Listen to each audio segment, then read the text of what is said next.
All right, welcome all. This is Russ, and I'm here to show you how we're going to run office hours. And as before, I'm going to show you both the TA side of things and the student side of things, so you can kind of understand what's going on and you don't feel so weirded out by what's happening. Um, Over on this side here is where I've got my TA experience. Over on this side, I've got the student experience. All right. So to start the meeting, TAs, you need to go in through D2L, UA Tools Zoom, and click Start. Students, I do not want you to do that. I don't know if it will even show up for you, but you are not going to be a host. So you need to come over here and you need to go to the link that we've got on the class website. This is a link to the office hours, and this will take you into the Zoom meeting, but not as a host. Need to remember to mute. Let's take a look here. I'm as the TA, I've got the list of participants. I've got the group chat. I got the group chat over here as well. So the way we're going to do this is we're going to use breakout rooms. And there's going to be a central lobby that will represent the line of people who are waiting for help. And then there will be individual breakout rooms for one-on-one help. All right, so how we're going to do this, you have to first create the breakout rooms.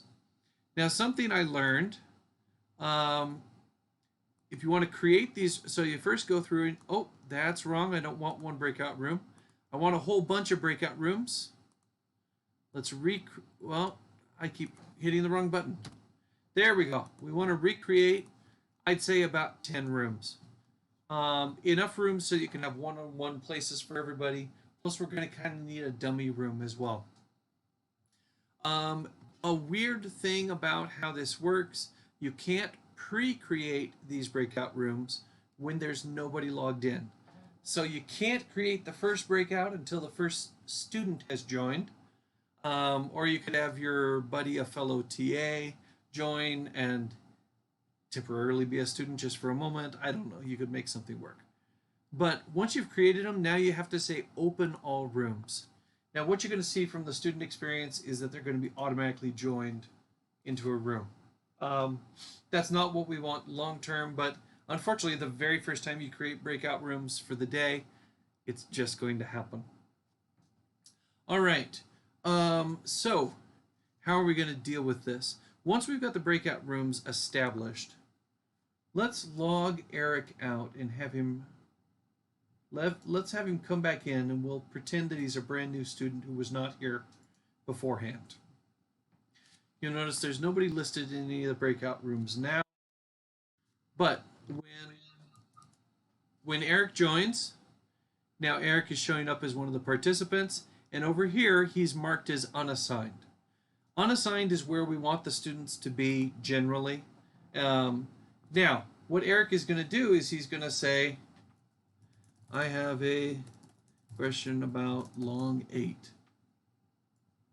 Or something. Yeah, it might be just as simple as I'm putting myself in line, whatever it is.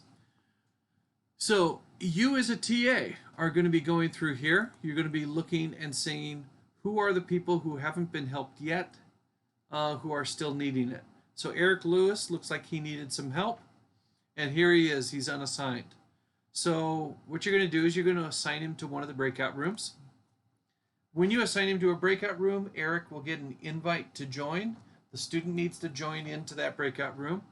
And then over here, you'll notice there's a join button that you as the host can use. So you can click join. And now the two of you are in a private room. And this works basically like an ordinary chat.